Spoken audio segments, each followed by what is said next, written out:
Here are instructions on saving photographs, images to your Google Drive so you can use them for your Adobe Spark project or any other project. What you want to do is log into Google, and then going to the grid on the right-hand side is find Google Drive. I'm already in my Google Drive here. From here, you want to create a new folder by clicking on New and then choosing folder. Your screen, by the way, may look different than this. Yours may look like, you notice I'm clicking this lower grid here. Yours may look like this, more like icons. I prefer to click on this and use the list version. Anyhow, I'm going to go ahead and click on New and Folder, and I'm going to name this Social Studies SS Adobe Spark Project. That's if you name it something that's got to do with your project, and go ahead and click Create, and you've created a folder. And then you want to go ahead and click search for it. Now I happen to have a lot of folders in here. It's already highlighted here. I'm going to open it up, and you'll see I've got nothing in here.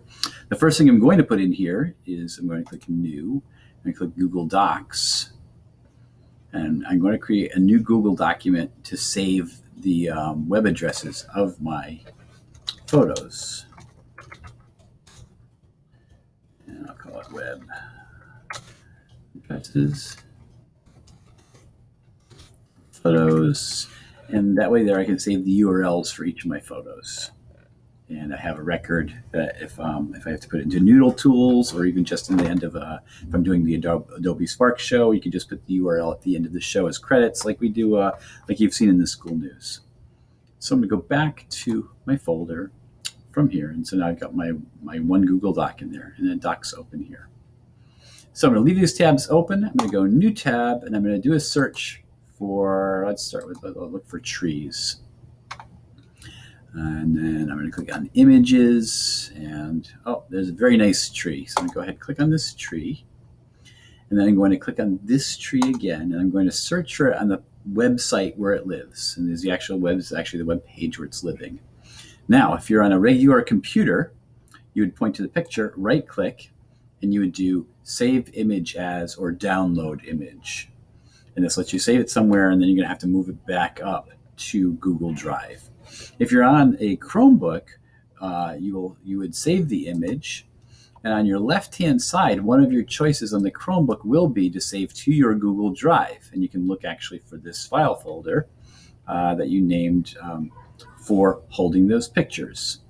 I am on a desktop computer right now as I'm doing this. I'm just going to save this picture to my desktop. I'm going to call it tree number 1, tree 1, and click Save.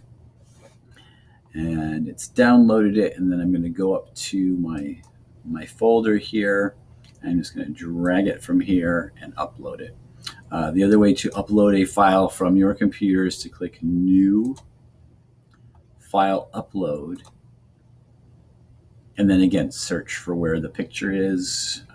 As long as you know how to navigate through the directories of your computer, you can find that picture, and then you'd click Open, and it would upload it to your Google Drive.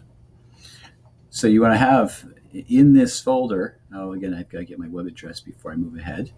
So let's go back here. I'm going to collect this. I'm going to copy the URL. I'm going to go to my Google Doc. And I'm going to say web addresses. I'm going to say tree 1, colon, and I'm going to paste that web address right there. And that's all I need to have. We're not doing full citations for this project. So this will make it easy for me to locate all of my graphics for my Adobe Spark once I put that together.